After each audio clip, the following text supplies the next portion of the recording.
Hey everybody, it's Jason Blaha here, and today I want to chat with you guys about another one of my pet peeves. And the one for the day is people who call themselves coaches or personal trainers who do not seem to have the ability to correctly teach nor perform a squat or a deadlift. And the reason I say that is that these are the most fundamental exercises that the majority of new gym goers need to be learning. And if you're actually serious about getting most of your clients results, and that includes even your elderly people, these are some of the most important exercise for these populations. Some of the most important exercises. Now, when I say that, I don't mean when some of the coaches say, well, I have some clients starting out who can't perform them and it takes a lot of work to get them to that point. Well, yeah, that's what we're talking about.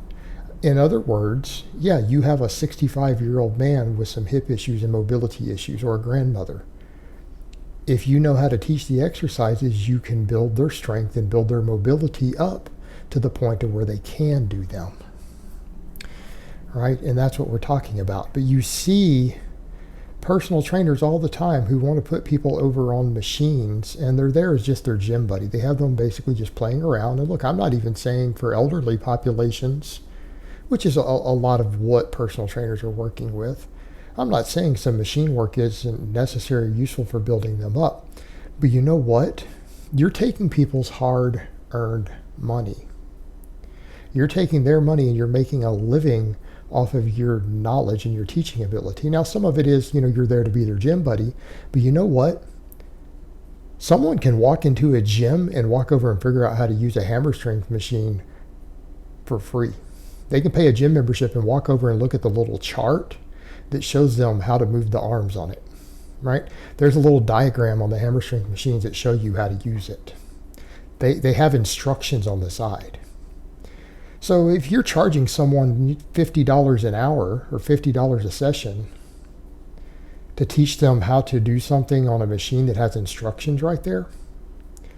So my question for these coaches who do that, just coming back to that point, or these personal trainers, okay, so once you've read the instructions out loud to them on all 6 of these machines, and they know how to grip the handles and how to pull or how to press with it, you only train them for 1 session, right? You're done with them because they don't need you anymore. They now know how to perform the machine. Maybe they can't read. Maybe their glasses are old. Their prescription's out. They have glaucoma. So you read the instructions to them and show them how to use the machine. Okay, well, what do they need you for a second session for? Not really much use at that point, are you? And that's kind of the problem with a lot of these personal trainers. And you watch them, and a lot of them can't perform these exercises. And this is one of my big pet peeves. I'm not going to name names. I'm not going to call anyone out. I should. But I've seen coaches and stuff in different groups I'm in who do stuff like touch and go deadlifts, right? What do we know about touch and go deadlifts? That's what gives deadlifts a bad reputation as being a dangerous exercise. There's been at least one study that actually confirms that because someone posted it to me a while back. I wasn't aware of the study. I went on personal anecdote. Every single person I have ever seen who has injured a disc in their back while deadlifting it has been from touch and go deadlifts. Every single one of them. Yes, I'm aware that Larry Wheels does them. I'm aware that George Lehman does them. It's besides the point. These are elite lifters who seem to be resilient to injuries, and they damn sure better not be having their older clients do it. And so you see people who are not elite lifters who are doing it. They're doing 10 rep sets and bouncing it off the floor on every rep. And then even their fans will be saying, oh, you didn't bounce those at all. That's great. No, they are all touch and go, And the problem with that is that you lose tightness. You not only lose the carryover to the first rep and the main strength gains, you lose tightness. It causes form breakdown. It causes degradation of repeatable technique. It's learning a second exercise in addition to the deadlift. In other words, it's a completely different exercise on your first rep from the dead stop. You're doing a completely different lift on the other. So it might as well just be a mixed exercise. And it has a different movement pattern, has a different strength curve. Different muscles are used in different ratios. It's a different exercise. It's not a deadlift, though. You would probably be better off at that point. What I would even say to those people, if you were doing that, you should probably just do a Romanian deadlift instead. You'll get more bang for your buck out of it. Just go ahead and do a Romanian deadlift. If you're trying to just get a stretch reflex of some type, it's better at it instead of just kind of bouncing the weight off the floor. But you'll see them coaching that, and these are people who are coaches who are charging people. These are people who are making their living coaching other people directly, one-on-one clients. I don't mean they're an Instagram entertainer.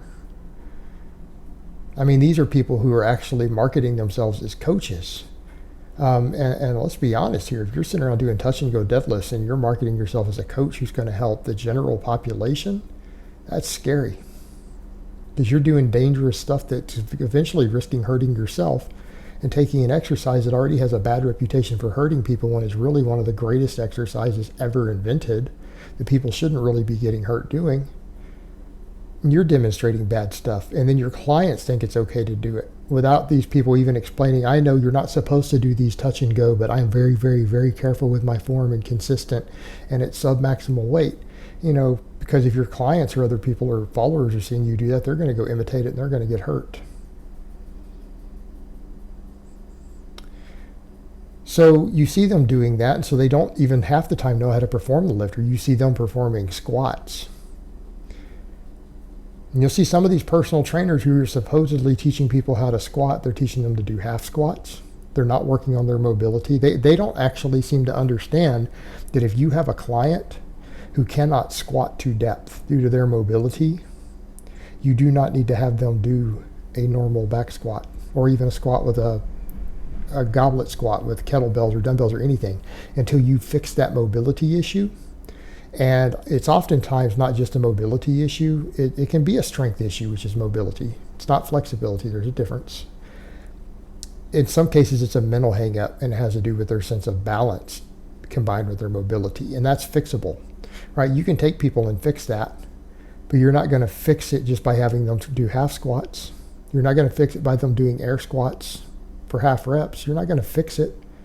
So that's what I would say to these people. If you're a personal trainer or a coach, and that is how you make your living and you're charging people money, at the very least, you need to teach your clients how to squat and deadlift. That's bare minimum. If not, then you're just a con man. You're a con artist who is stealing their money. And what I mean by teach them, that means you take people who have mobility issues and you fix them.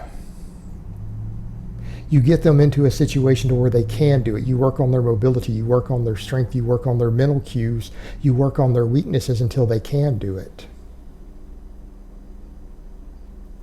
Because these are borderline essential exercises. They're some of the most important exercises people can do, and you'd be surprised how many people can be taught how to do them who couldn't do them before. Yes, for some people it requires special work, but that's why you hire a personal trainer. And as a personal trainer or a coach, you should know that those are the lists that these aging populations need to be learning.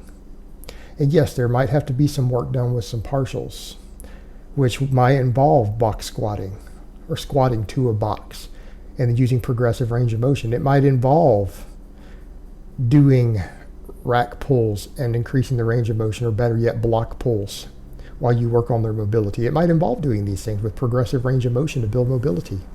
That might be something you need to do, and you're going to have to fix their mobility before you load the weight up. But you damn sure don't let them half squat in the air. And no, doing a Romanian deadlift is not a fix for squat mobility.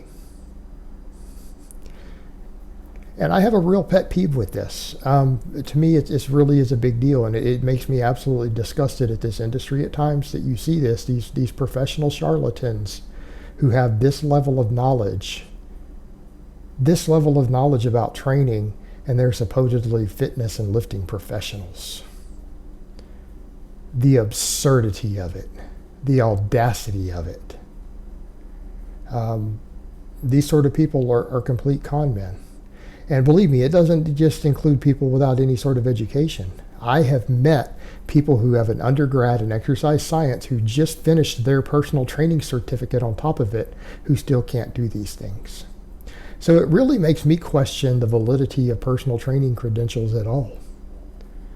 Because I've met way too many personal trainers who have all these credentials, but they're still new with minimal experience and they don't know how to lift themselves, who still can't do this.